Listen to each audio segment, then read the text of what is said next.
हिंदू धर्म के लोग हैं जो हम चढ़ावे चढ़ाते हैं मंदिरों में, वो उसका क्या उपयोग होता है। और ये सही है, मेरी आंखें खुल गई। दोस्तों, मशहूर अदाकारा जूही चावला का एक वीडियो सोशल मीडिया पर खूब वायरल हो रहा है। वायरल इस वीडियो में आप देखोगे जूही चावला बहुत ज़बरदस्त और अहम सवाल करती हैं। वो कहती हैं कि हम हिंदू लोग मंदिर में जो चढ़ावा चढ़ाते हैं आखिर उसका क्या उपयोग होता है, और ये भी कहती हैं वहाँ जाना सही है या गलत। पर इसका जवाब कोई हिंदू पंडित या कोई हिंदू स्कॉलर नहीं दे पाया, बल्कि एक मुस्लिम भाई ने दिया जिनका नाम डॉक्टर जाकिर नायक है। ऐसा जवाब दिया कि पूरी महफिल तालियों की आवाज़ से गूंज उठी। तो दोस्तों, करते हैं हम अपनी वीडियो को स्टार्ट। हिंदू धर्म के लोग हैं जो हम चढ़ावे चढ़ाते हैं मंदिरों में, वो उसका क्या उपयोग होता है। और ये सही है, मेरी आंखें खुल गई आज, क्योंकि मुझे भी नहीं पता था कि मैं जब मंदिर में जाती हूँ और कुछ वहाँ रखती हूँ तो वो कहाँ चला जाता है। मैं शुरू से मुस्लिम समाज का बहुत ही इज्जत करता हूँ, यानी कि मतलब दरगाह वगैरह जो है ना, मैं पहले से बहुत मानता हूँ।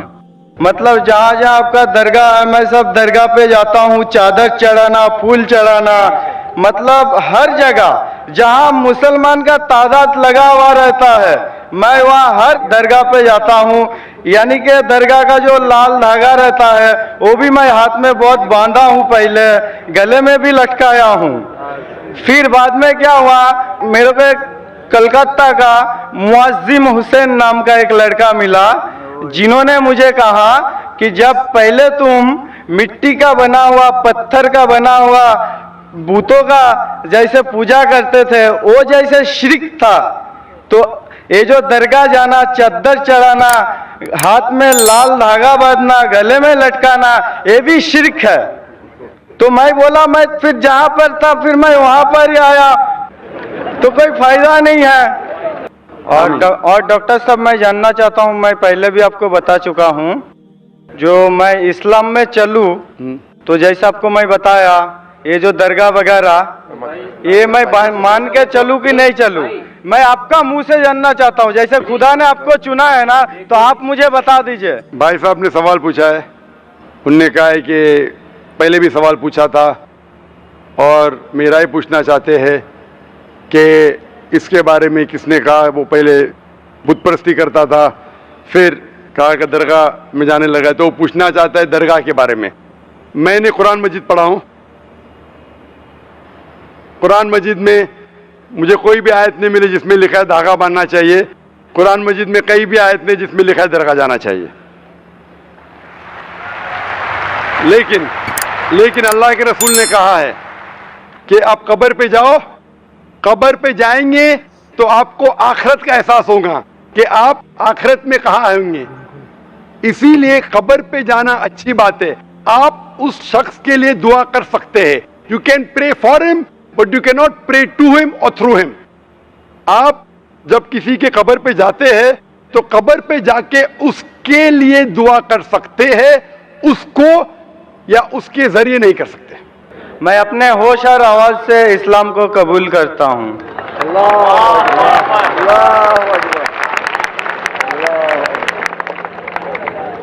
माशाअल्लाह, जिस तरीके से अल्लाह ताला फरमाते इज़ा जा नस्रुल्लाहि वल फतह, आप देखते बड़ी तादाद में अल्हम्दुलिल्लाह लोग अल्लाह के इस सही दीन की तरफ आ रहे। भाई साहब, आप मानते हैं कि अल्लाह एक है? हाँ। आप मानते हैं कि अल्लाह एक है? हाँ, एक है। आप मानते हैं कि बुत परस्ती गलत है? गलत है। आप मानते हैं कि मोहम्मद सल्लल्लाहु अलैहि वसल्लम आखिरी पैगंबर है? हाँ, यस। आपको इस्लाम कबूल करने पे कोई भी जबरदस्ती कर रहा है? नहीं नहीं नहीं नहीं। कोई भी माली दबाव? नहीं नहीं नहीं। कोई भी फिजिकल दबाव? कोई धमकी दे रहा है? नहीं नहीं, बिल्कुल नहीं ना, क्योंकि इस्लाम को जबरदस्ती से किसी से कबूल कराना, जबरदस्ती से इस्लाम कबूल कराना इस्लाम में हराम है, ला इकराह फिद्दीन। लेकिन कोई दिल से करना चाहता है तो कर सकता है। आप अपने दिल से करना चाहते हैं? मैं अपने दिल से कर रहा हूँ। माशाअल्लाह। तो मैं अरबी में कहूंगा, उसको आप दोहराइए। अशहदु अशहदु अल्लाह अल्लाह इलाहा इलाहा इल्लल्लाह इल्लल्लाह व अशहदु व अशहदु अन्ना अन्ना मुहम्मदन मुहम्मदन अब्दुहु अब्दुहु व रसूलुहु। रसूलुहु। मैं गवाही देता हूँ मैं गवाही देता हूँ कि अल्लाह के अलावा अल्लाह के अलावा कोई माबूद नहीं कोई माबूद नहीं और मोहम्मद और मोहम्मद सल्लल्लाहु अलैहि वसल्लम सल्लल्लाहु अलैहि वसल्लम उसके बंदे उसके बंदे और पैगंबर है। पैगंबर है। माशाल्लाह, आप मुस्लिम बन चुके और इंशाअल्लाह मैं अल्लाह से दुआ करूंगा कि आपको और हिदायत दे और आप अमल में भी इंशाअल्लाह पक्के बने, और दुआ करूंगा कि इस दुनिया और आखिरत में भी इंशाअल्लाह आपको सफलता मिले। भाई साहब का सवाल है, जब वो तिरुपति गए थे तो वहां देखा कि डिस्क्रिमिनेशन था, ऊंच नीच था गरीब और अमीर में। तो क्या इस्लाम में भी ऊंच नीच है क्या?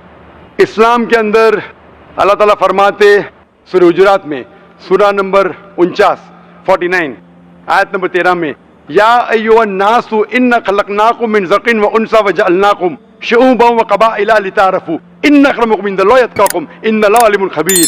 ए इंसानों, हमने तुम्हें एक मर्द और औरत के जोड़े से बनाया है और आपको कबीले और बरादरी में बांटा है ताकि आप एक दूसरों को पहचान सको, ना कि आप एक दूसरों से नफरत करो। और आप में से सबसे बेहतरीन इंसान वो है जो परहेजगार है। एक इंसान दूसरे इंसान से, पैसे से, जिन से, उम्र से, रंग से ऊंच नीच नहीं हो सकता है। सिर्फ अगर परहेजगार है तो ऊंचा हो सकता है। आपका सवाल कि गरीब और अमीर में ऊंच नीचे, बिल्कुल नहीं। अमीर इंसान गरीब से बेहतर नहीं, गरीब इंसान अमीर से बेहतर नहीं। लेकिन अल्लाह के रसूल ने यह कहा कि गरीब इंसान को जन्नत में जाना और आसान है, क्योंकि उसके ट्रायल्स जो है, टेस्ट है, वो टेस्ट में और आसानी से सफलता पाएगा। जो अमीर इंसान है, जो ऐशो आराम करता है, उसे देने पड़ेगा ज़कात, उसे देने पड़ेगा दान, जो अक्सर लोग नहीं देते। इसीलिए गरीब इंसान को जन्नत में जाना और आसान है बनिस्बत अमीर इंसान से, अगर देखे जाए। क्योंकि अमीर और गरीब में गरीब इंसान अक्सर अमीर से ज्यादा अल्लाह के पैगाम पे अमल करता है। लेकिन कुल्ली तौर पे कोई इंसान एक दूसरे इंसान से ऊंचा नहीं है। रंग के बुनियाद पे, माल के बुनियाद पे, उम्र के बुनियाद पे, जिन्स के बुनियाद पे, सिर्फ एक ही बुनियाद पे ऊंचा हो सकता है, वो है तकवा, वो है परहेजगारी, वो है ईमान। जो आदमी के पास ईमान है और परहेजगार है, वो ही अल्लाह के नजदीक ऊंचा है। ये माइक नंबर 1 से। जय भीम, सलाम वालेकुम जाकिर भाई। मैं बौद्ध धर्म का हूँ और मेरा सवाल ये है कि बौद्ध धर्म और इस्लाम धर्म में कितना डिफरेंस है, कितना फ़र्क है? भाई साहब का सवाल है कि बौद्ध धर्म और इस्लाम धर्म में कितना फ़र्क है। ऊपर से देखे जाओ तो बहुत फ़र्क है, लेकिन तहकीक करेंगे तो कई यकसानियत है। बौद्ध धर्म में जो बुद्धा ने, गौतम बुद्धा ने जो 4 चीज़ें कही थी, उसने कहा था 4 great truths, that there is sorrow and misery in this world. इस दुनिया में सॉरो एंड मिजरी है। The cause of this sorrow and misery is desire. Sorrow and misery can be removed by removing desire. To remove desire follow the 8-fold path. ये 4 great truths है कि दुनिया के अंदर मिजरी है। इस misery की वजह है डिजायर, इच्छा। अगर इच्छा को निकालेंगे तो मिजरी निकल जाएंगी। इच्छा को निकालने के लिए 8-fold पाथ फॉलो करो। लेकिन जब आप इच्छा निकालेंगे, पहला नुक्ता बिल्कुल सही, दूसरा नुक्ता बिल्कुल सही, तीसरा नुक्ता, इच्छा को निकालने के लिए इच्छा निकालो और मिजरी निकल जाएंगी। जब आप इच्छा को निकालेंगे, चौथा हक है कि आप 8-fold पाथ फॉलो करो। इच्छा निकल गए तो फॉलो कैसा करेंगे? So logically the truth is tripping itself. लेकिन ये जो 8 हक है, कई सही है, लेकिन बुद्धा ने ये भी कहा था, बुद्धा ने ये भी कहा था, आप पढ़ेंगे gospel of Buddha by Carus, page number 217-218। उसमें कहा है कि मैं एक अकेला बुद्धा नहीं हूं, मेरे बाद भी और बुद्धा आएंगे और आपको सही रास्ता दिखाएंगे। जैसा मेरे पास सैकड़ों मानने वाले हैं, इस बुद्धा के पास हजारों मानने वाले होंगे। जब उसके शागिर्द ने पूछा ये बुद्धा कौन है, तो उसने कहा ये बुद्धा है मैत्री। मैत्री का तर्जुमा करेंगे मर्सीफुल, रहमत। और हम जानते हैं कि कुरान में कहा गया मोहम्मद सल्लल्लाहु अलैहि वसल्लम सूरह अंबिया सूरह नंबर 21 आयत नंबर 107 में वमा अरसलना का इल्ला रहमतुल आलमीन, कि वो सारे आलम के लिए रहमत थे, सारे इंसानियत के लिए। तो इससे ये साबित होता है कि इस धम्मा पट के अंदर और बुद्धिस्ट किताबों में भविष्यवाणी है मोहम्मद सल्लल्लाहु अलैहि वसल्लम के बारे में। और आप अगर मेरी कसट देखेंगे मोहम्मद सल्लल्लाहु अलैहि वसल्लम का जिक्र दिगर मज़ाहिब में, उसमें एक सेक्शन है बुद्ध धर्म का। उसमें से ये मैंने दिखाया हूं कि बुद्ध धर्म में भी कहा गया है, बुद्धा ने कहा है कि एक आने वाला है पैगंबर, जो आखिरी पैगंबर रहेगा वो आपको सही रास्ते दिखाएगा, उसका नाम है मोहम्मद सल्लल्लाहु अलैहि वसल्लम। और जानने के लिए मेरी कसट देखिए मोहम्मद सल्लल्लाहु अलैहि वसल्लम दिगर मज़ाहिब में।